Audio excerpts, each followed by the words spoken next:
Welcome one and all to another edition of Swiss's Commuting Chaos. And if you're new to the channel or you haven't yet subscribed, hit the pause button and subscribe.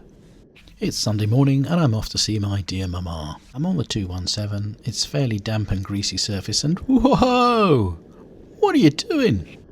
If we look at it again, we see that the majority of her vehicles actually crossed the line and is in my lane. And in these conditions, you don't want to be swerving across the road, trying to avoid the stupid collective.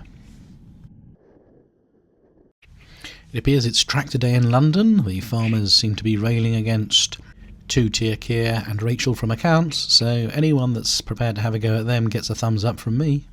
What I wasn't expecting to be greeted by is partial deafness, but there you go.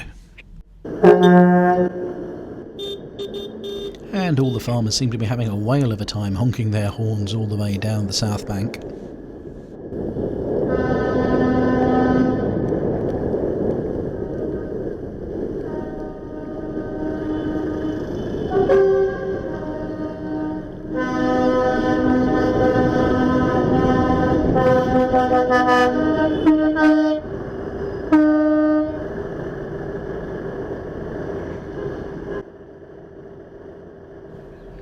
And just remember folks, whilst all this chaos is going on with the tractors and the bad conditions, it's important to keep a clear field of view ahead of you. Oh, and of course, watch a video on social media.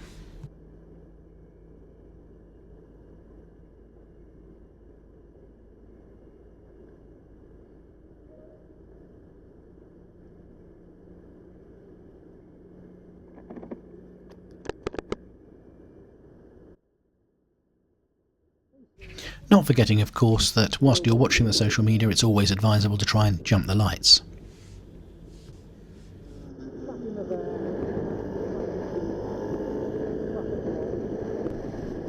Anyway, back to those tractors. I'm on the A3. Let's see what weird horn this tractor has.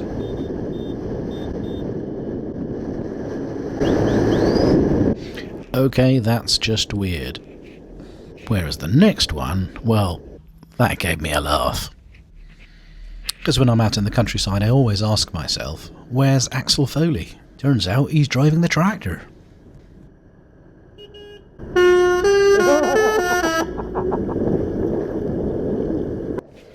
It's the following morning. I'm heading into work. I'm in the lane to go to Waterloo, as is the motorcyclist ahead of me, but I'm focused on the Mercedes that's half in my lane, half in his own. And then I'm forced to take emergency action because this bell end 20-minuter is going to cut across in front of me. But it's not going to finish there. Oh no. Now an Uber driver is going to come steaming up the inside of me and then cut across in front of me, blocking both lanes. Beans on toast, there's one for you, mate. I know you hate the bloody bastards.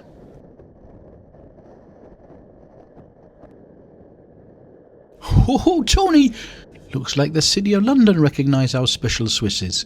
Looks like they light up Blackfriars Bridge specially for him. Well, you don't think that's just the lights coming on normally? Oh, I doubt it. Swiss is very special.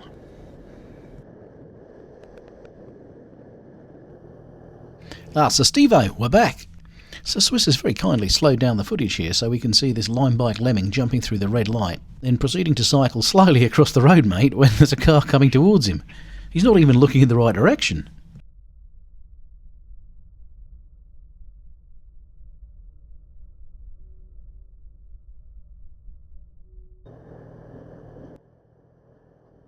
Yeah, Carl, but I don't think that's the end of this clip. Steve-O, looks like he's lined up a gimp in the footage just for you. Yeah, Carl, he's a gimp all right. All in black, no lights. He's done the usual gimp thing of running the red light. Yeah, but Steve-O, he's in front of a white background, so he's totally visible. I mean, he's a botched ninja, isn't he? Yeah, Carl, but what the fuck's this Mercedes doing further on? I mean, that's just a bloody stupid place to do a three-point turn. So Steve-O, I mean, you think that's it? Nothing else could possibly be going wrong in this footage, except for the taxi mate on the wrong side of the road.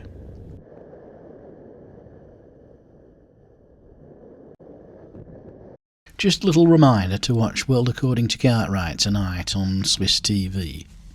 This week we'll be discussing the Range Rover Evoque. cost-effective entry into Range Rover ownership and laudable attempt to attract new buyers into the brand, or Chav Chariot. Now this next clip that's been sent in from me camera. Looks like this chap on his sports bike hasn't realised it's 1, a 20-mile-an-hour zone, and 2, not the best place to be filtering at speed. So we're going to speed the film up and we're going to catch up with the sports biker further on down the road.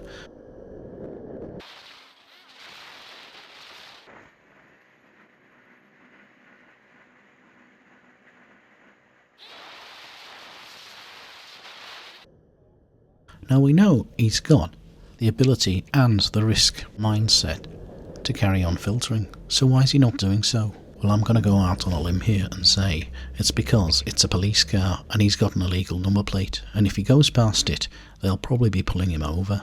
And if you don't understand why it's an illegal number plate, the number plate's supposed to be the size of the one on the left, a half-size one that you can buy online, but when they sell it, they say this is not road legal. So he's going to wait until he can go down the inside of the police car, where he's less likely to be seen. Let me know what you think in the comments.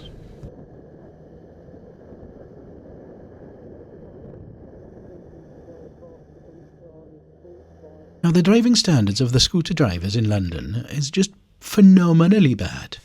The traffic lights, they're green, then they're orange, then they're red, and here comes Scooter Boy. I'm going to go out on a limb here and say he's probably never even taken a test, let alone passed one. The L plate on his bike's probably just fallen off, or he's never bothered to have it fitted in the first place. So when we run the footage forwards and he's at the next set of traffic lights, he acts like a complete monghead. So intent to go on amber that he hasn't even looked at the traffic ahead of him. He bloody nearly rides slap bang into the side of the Mercedes. In Wales we'd call him a tombfat.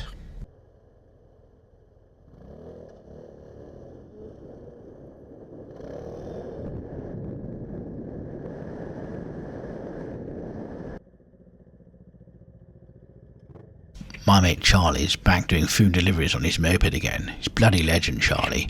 Says he's a reformed character, no more cutting up other motorists. Turns out Charlie's a bit of a tosser.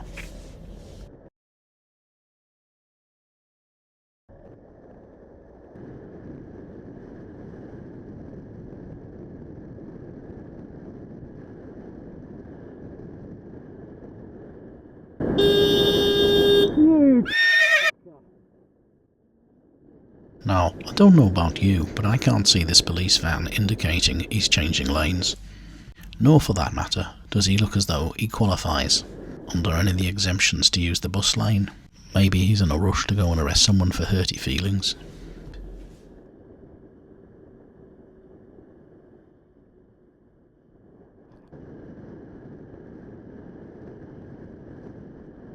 And finally, we've got this Audi driver who can see me coming up the road but decides he's going to do a 3-point turn. Now, quite frankly, I was irritated enough at that, but the fact that he's an incompetent idiot that is incapable of actually doing that 3-point turn really irritates me.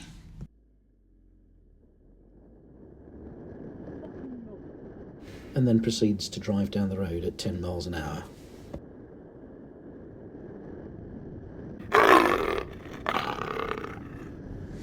Anyway, thanks for watching, and if you've enjoyed this video, hit the like button, and just remember guys, stay safe out there, 'cause it's a bloody mad world.